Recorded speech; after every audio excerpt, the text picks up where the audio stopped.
जय श्री कृष्ण। भक्ति सागर चैनल में आपका स्वागत है। नमस्कार दोस्तों, आज हम डिस्कस करेंगे कि साधक कैसा होना चाहिए।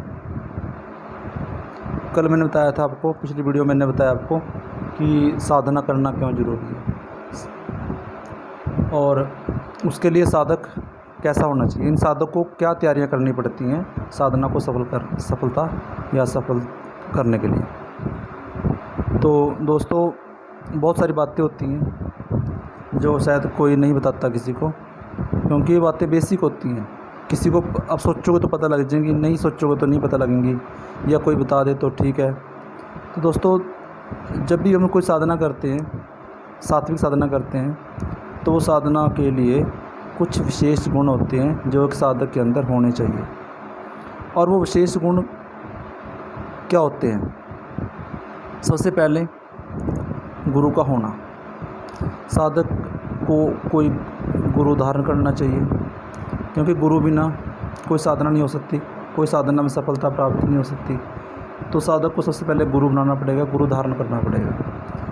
यदि आपको कोई गुरु मिलता है तो ठीक है, नहीं मिलता तो आप भोलेनाथ जी को, शिव जी को गुरु मान सकते हैं। उसके लिए क्या करना पड़ेगा?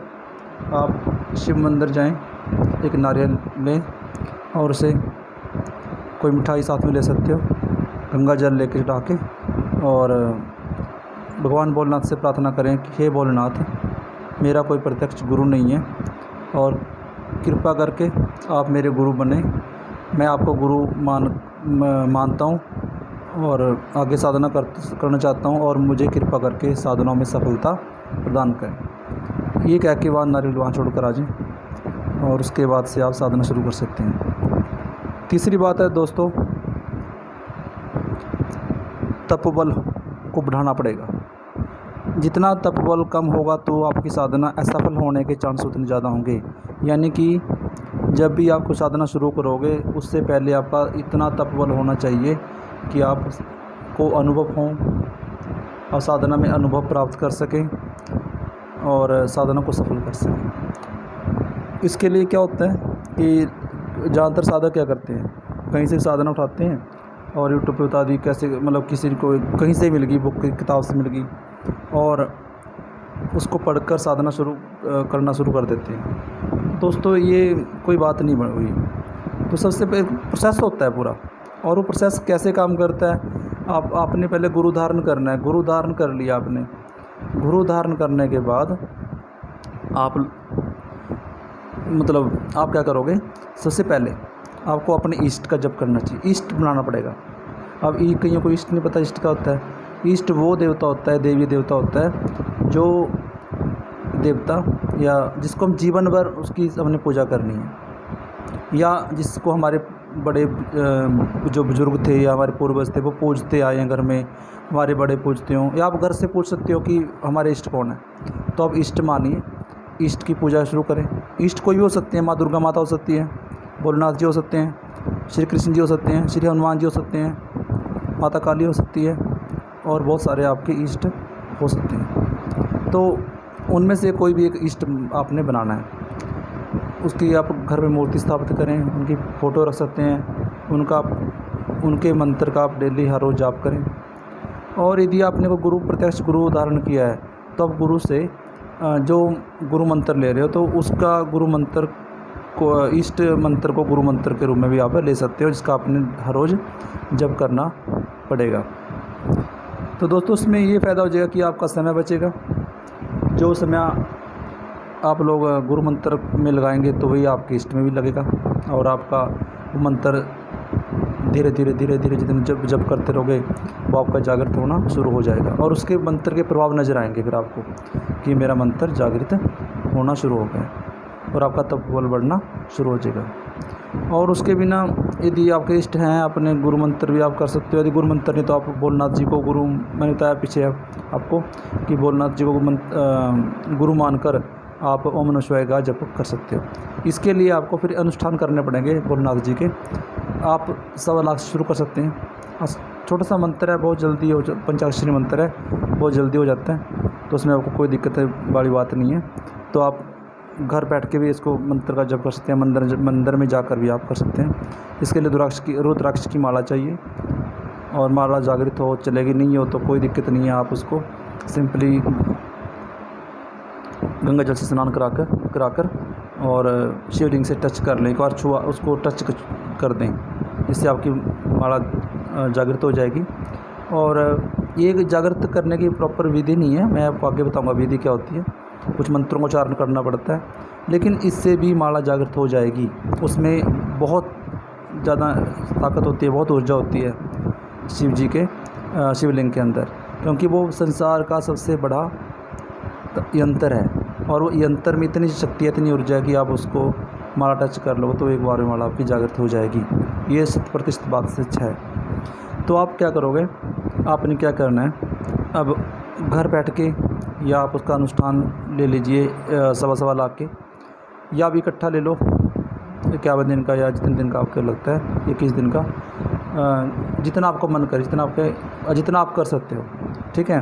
तो उसमें क्या कर, ज़्यादा विधि विधान नहीं है। आप भोलेनाथ जी की चित्र रखिए, फ़ोटो रखिए, और बस अपना गणेश जी की चित्र रखिए। आपने इष्ट देव की फ़ोटो रख सकते हो, गुरुदेव जी की फ़ोटो रख सकते हो, तो आप उसका अपना ओम नमः शिवाय का सिद्धा ही आप जप शुरू करें, संकल्प लेकर जप शुरू करें। जब ये अनुष्ठान आपका होगा तो उसमें आपको अच्छे अनुभव भी होंगे। इससे आपका तपोबल बढ़ेगा दोस्तों। जब तपोबल बढ़ेगा तो आगे साधनाएं करना आपके लिए आसान हो जाएगा। आपकी कुंडली शक्ति जागृत होगी। सबसे पहले आपके अंदर ऊर्जा का संचारण होगा, आपको ऊर्जा बढ़नी शुरू हो जाएगी। आपको महसूस होगा कि ऊर्जा आपके अंदर ऊर्जा बढ़ रही है। गुस्सा भी आपको आ सकता है, क्योंकि उसके प्रभाव नज़र आएंगे आपको। जो तपोबल बढ़ेगा, ऊर्जा बढ़ेगी।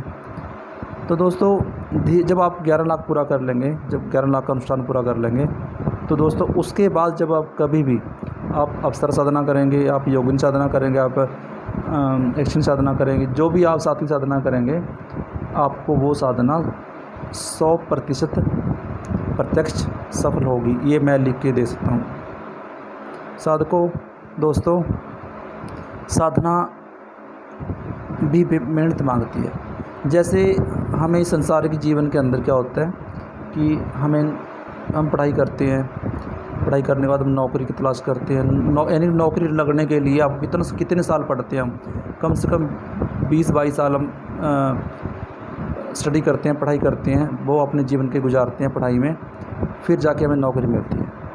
तो दोस्तों लेकिन जो आध्यात्मिक मार्ग में क्या सोचते हैं, एक दिन में हमें अप्सरा सिद्ध हो जाए, एक दिन में हमें योगिनी सिद्ध हो जाए, एक दिन में हमें ब्रह्मा जी के दर्शन हो जाए। तो ऐसा संभव नहीं है, शॉर्टकट कहीं नहीं है।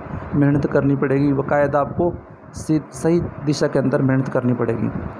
दोस्तों जब आप सही दिशा के अंदर मेहनत करोगे तो आपकी मेहनत सफल भी होगी, आपकी मेहनत आपके काम भी आएगी, और वो साधना आपकी सफल होगी तो आपका जीवन भी उच्चतर स्तर का बनेगा। तो मैंने क्या बताया आपको, सबसे पहले आपको गुरु धारण करना पड़ेगा। गुरु नहीं, आपका भोलेनाथ जी को गुरु बना सकते हैं, उसको मानकर आप साधनाएं कर सकते हैं। कोई दिक्कत नहीं है, कोई प्रॉब्लम नहीं है, कोई समस्या नहीं है। आप हमारे जो अपने धार्मिक ग्रंथ हैं, अपने हिंदू धर्म में जो ग्रंथ हैं, उनमें आप पढ़ सकते हैं। लोग कहीं से किताब, गीता के अंदर भी लिखा हुआ है, आप कहीं से भी आप किताबों पढ़ के दे लेना। आप भोलेनाथ जी को गुरु मानकर आप साधना करोगे, कोई प्रॉब्लम नहीं होगी, कोई दिक्कत नहीं होगी, कोई समस्या नहीं होगी। उसके बाद अपना तपोबल कैसे बढ़ाना, आपने भोलेनाथ जी का शिव जी का जो मंत्र है, ओम नमः शिवाय का मंत्र आप जप कर सकते हो। यदि आपकी दुर्गा माता इष्ट हैं तो आप निर्वाण मंत्र का भी आप जप कर सकते हो, तो वो भी आप फिर आप एक ही मंत्र जप करना, पर मान लो वो आप कर सकते हो। आपके इष्ट हनुमान जी हैं तो आप हनुमान जी का मंत्र है उनको आप जप कर सकते हो। ओम हनुमते नमः, ये इस मंत्र को जप कर सकते हो।